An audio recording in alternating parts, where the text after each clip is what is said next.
My brother told me I was overreacting for not letting him store stuff in my garage. So I opened the garage door at family dinner, and everyone saw what he'd really been hiding. My brother Ethan, 34, and I, Matt, 32, have never really been close in the call each other every week way. We grew up bickering and then drifted apart as adults. Lately, he's been doing odd jobs, flipping a few things, and trying to hustle his way into steady work. He's handy, sure, but he's also someone who pushed rules when it suited him.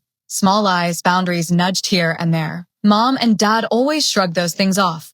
He's creative, they'd say, which helped him when he needed it. 2 months before the dinner, he asked if he could stash a few boxes in my one-car garage. Temporary, he said, a couple of weeks until he got his unit sorted. I said okay, but only a couple boxes, and only if he promised to keep it tidy and to tell me the moment he needed more space. He promised. 2 weeks became 4. Boxes multiplied. A tarp went over one corner. He started talking about liquidation pallets and resale, which sounded fine on paper but fell off when things arrived in the middle of the night. It was small things at first. Mr. Alvarez down the street posted in the neighborhood group that his riding mower had gone missing. A couple of folks mentioned tools gone from porches. Then, a buddy of mine who sells refurbished equipment texted me, "Hey, did you hear? Buyer never got the pressure washer I shipped." He sent a photo of the model and the serial. I made a mental note. I didn't want to be paranoid. I kept telling myself it was coincidence. When I asked Ethan where he was getting pallet goods, he'd say vague things about auctions and suppliers. When I mentioned the missing mower, he laughed it off like it was absurd to think he'd take that kind of stuff. "Really, Matt? You think I'd steal a mower?" he said. He made jokes, then changed the subject. The joke stopped me from being direct in front of Mom and Dad because I didn't want to fight in the house over something I couldn't prove. I started keeping a small notebook, dates, times, what I saw going into his corner of the garage. Once I took a photo with my phone from the driveway of a crate that had a sticker I recognized from Ben's photo. I also screenshot a neighbor's missing mower post and saved it. I'm the kind of person who looks for patterns. The pattern in my head was that things were showing up in Ethan's corner that matched things missing nearby. I tried a quiet route first. I asked Ethan to clear his stuff out for a weekend while I worked on projects in the garage. He promised, and then found excuses. I mentioned it to Dad casually, hoping he'd press him. Dad shrugged and said, "Give him time, he's trying." That shrug changed the stakes for me. If my parents were going to protect him automatically, someone else needed to see what was actually in that garage. A week before the planned family barbecue, I called Ben and asked for his receipt and the buyer's picture. He messaged me a picture with the serial number visible. I took a photo of the same model sitting behind a tarp in Ethan's corner. That's when it stopped being a hunch for me. I printed Ben's buyer photo and the neighborhood post. I also printed a grid of the serials that matched. I tucked those prints in my coat pocket and told myself I'd try one more talk with Ethan. The talk exploded like these things do. He told me I was accusing him of something hideous, called me dramatic, and said I had no right to go through his area. I didn't go through it. I'd watched boxes be carried in. I decided, for better or worse, that I wasn't waiting for another disappearance on someone else's lawn. So I planned the reveal. I invited Mom and Dad, some cousins, and Ben for our usual Sunday barbecue. I didn't tell anyone why it was urgent. I timed it so the food would be on the grill and people would be in the yard. Ethan arrived late, as usual, and dropped a couple of boxes off in his corner. He complained about traffic and asked if it was okay to put the tarp back. I said yes like I always had. Halfway through dinner, when people were settled and not expecting anything, I walked out, pulled the garage door cord, and let it roll up. There was an audible shift. You could hear the conversation stop. Inside was a pile of things that didn't belong in my small garage, for mountain bikes, 2 high-end chainsaws still in plastic, a pallet with a riding mower half covered by a tarp, brand new power drills with barcodes, and multiple crates stamped with names I'd seen in the neighborhood, missing item posts. It looked like a micro-warehouse. The kids in the yard stopped running. Aunt Karen, who notices everything, muttered, "Those are Wilk's tools." Ethan's face went from defiant to pale. He tried to spin it. "I buy liquidation pallets, Matt. These are for resale. It's a business."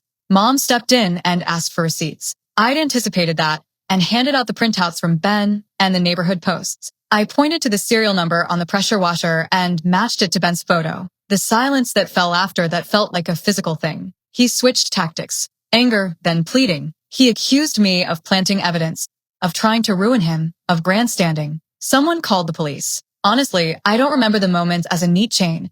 I remember the smell of smoke from the grill and the wail of the kids, and the fact that people I'd seen every week of my life were looking at my brother like they were seeing him for the first time. Update, 3 days later. The police took statements and cataloged what they could. They put a temporary hold on the obvious stuff while they checked serial numbers. The detective told me garages are common stash spots. Once they have multiple neighborhood reports and serials that match, they can track buyers and sellers. Ethan was arrested overnight on suspicion of handling stolen property and released on bail with a court date. That night at home was the most awkward family quiet I've ever lived through. Mom alternated between crying and telling me I'd gone too far. Dad locked himself in his office and didn't come out for hours. Ethan called and left a string of voicemails calling me a rat. He posted the story on his social, claiming I had publicly humiliated him and that I'd ruined his reputation. In the backyard, a few neighbors actually thanked me, quietly, and told me they'd suspected things but were afraid to step forward. Ben texted to say thanks and to confirm the serial match. The police also called Ben and another neighbor to confirm details. I slept at a friend's house the first night because I couldn't face our house being a crime scene. It felt awful and heavy in a way I hadn't expected. Update, 3 weeks later. The DA's office started connecting dots.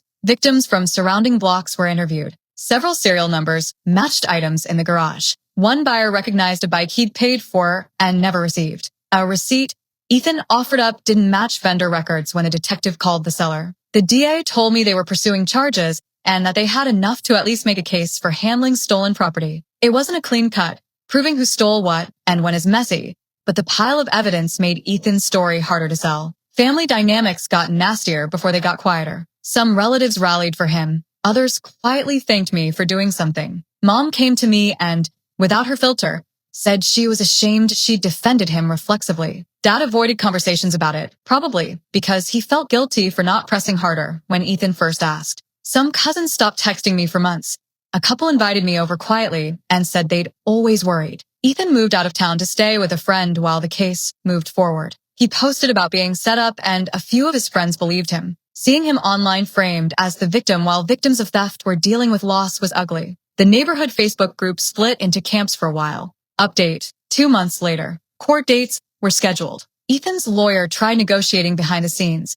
The DA wanted restitution and for victims to be made whole where possible. The detective called me a few times for follow-ups and to confirm paper trails. Ben's buyer came forward to say the buyer, who claimed not to receive a pressure washer, had been contacted by someone selling the same model locally. That helped. One of the liquidation receipts Ethan claimed was from a known wholesaler turned out to be forged.